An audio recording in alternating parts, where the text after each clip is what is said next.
21장 바벨론에 대한 멸망 선언이다. 강변의 사막으로 남쪽의 광야에서 회오리 바람처럼 적군이 밀려오고 있다. 저 광야에서, 저 무서운 나라에서 적병이 폭풍처럼 밀려온다.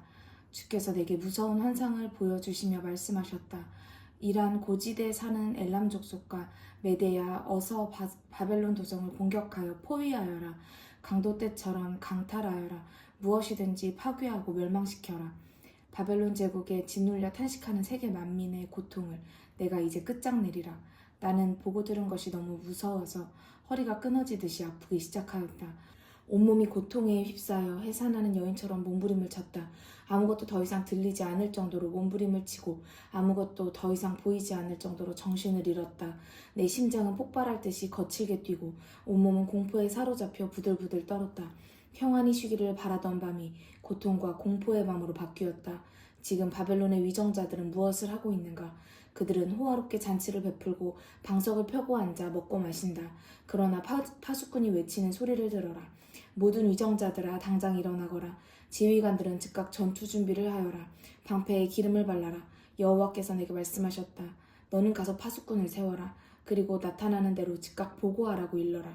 12마차가 떼를 지어 밀려오거나 나귀와 낙타를 탄 대상들이 지나가거나 눈에 띄는 대로 모두 보고하게 하여라. 어느 것 하나도 빼놓지 말고 보고하게 하여라. 정신을 바짝 차리고 똑바로 파수꾼을 보게 하여라. 마침내 파수꾼이 사자처럼 부르짖었다.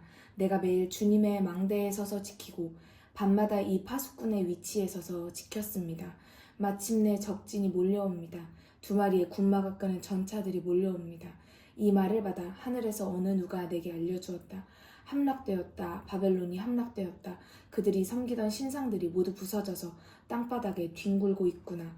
바벨론에 포로로 끌려가 고생하는 내 동족이여, 마치 타작 마당에서 탈곡되는 곡식처럼 매를 맞은 내 동포여, 내가 만유의 주인이신 여호와에게서 들은 대로 전하고 이스라엘의 하나님 여호와에게서 들은 대로 말한다. 세일산 동쪽의 두마에 대한 심판의 말씀이다.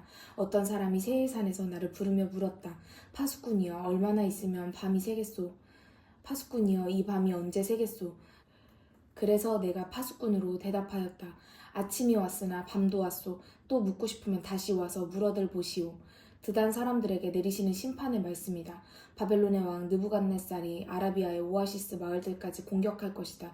사해 동쪽의 드단 사람들아, 대상들과 함께 산속으로 들어가 숲속에서 밤을 새워라. 드단 북쪽의 이웃 마을인 데마 땅의 주민들아, 드단의 피난민들을 찾아가서 먹을 것도 주고 물도 가져다 주어라. 그들은 목이 말라 죽어가고 있다. 그들은 무서운 전쟁을 피하여 도망 나온 사람들이다. 내려치는 칼날 앞에서 팽팽히 당긴 화살 앞에서 치열한 전투 속에서 도주한 사람들이다. 유다 동쪽의 아라비아 사막 한가운데 사는 게달 족속에 대하여 주께서 내게 이렇게 말씀하셨다. 머슴살이를 하는 날수를 계산하듯이 앞으로 꼭 1년만 지나면 게달 족속의 영화가 끝장이 날 것이다. 그들이 자랑하는 활의 명사수들 가운데서도 살아남은 이들은 지극히 적을 것이다. 이스라엘의 하나님 나 여호와의 말이니 조금도 어김이 없다. 22장 환상의 골짜기에 대한 심판의 말씀이다. 예루살렘 주민들아, 너희들이 도대체 떵떵거릴 이유가 무엇인가? 너희들이 도대체 무엇이 좋아서 모두 지붕 위로 기어 올라가 있느냐? 무슨 일로 온 도성이 환호성과 축제의 소음으로 가득 차 있느냐? 나라를 지키기 위하여 싸우다가 죽은 용사가 한 사람이라도 있었더냐? 오히려 너희 장군들은 적진 앞에서 한결같이 슬쩍 도망치지 않았느냐? 그래서 유다가 모두 함락되었고 그들도 모조리 포로가 되었다. 아무리 먼 곳으로 도주하였으나 모두 포로가 되었다. 그래서 내가 이 슬픔을 못 이겨 이렇게 외친다. 나를 혼자 있게 하여라. 내가 혼자 이 고통을 당하며 울게 하여라. 내 딸 유다가 내 동족이 죽었으니 나 혼자 울며 통곡하게 하여라. 아무도 나를 위로하려고 애쓰지 말아라. 온 세계의 주인이신 여호와께서 우리 민족을 공포와 진멸과 멸망의 골짜기에 밀어넣으셨다. 환상의 골짜기에는 전쟁의 폭음이 강물처럼 밀려오고 시온산에서는 백성의 아우성 소리만 메아리쳐 오고 있다. 아수르의 예속된 족속들이 모두 와서 싸운다. 엘람 족속들은 군마가 끄는 전차를 타고 활을 쏘며 기르 족속은 방패를 꺼내들었다. 예루살렘 사방의 골짜기마다 적진의 군마와 전차가 가득 차 있고 모든 성문 앞에는 기마병들이 진을 치고 있으니 유다의 마지막 방어진이 적진 앞에서 무방비 상태가 되었다. 유다가 모두 함락되던 그날 예루살렘의 위정자들과 지휘관들은 레바논 산의 숲이라는 궁궐로 들어가 무기고들을 살펴보았다. 다윗성에 틈이 생긴 성벽들도 너희가 모두 보수하여 적진의 공격에 대비하고 성 안의 아래 수원지에 식수를 가득 채워놓았다. 너희는 예루살렘의 모든 가옥을 조사하여 피난민을 수용하고 두 성벽 사이에 있는 집들은 헐어서 성벽을 보수하는 데 사용하고 그 자리에는 수원지를 파서 옛 못의 물을 끌어다 놓았다.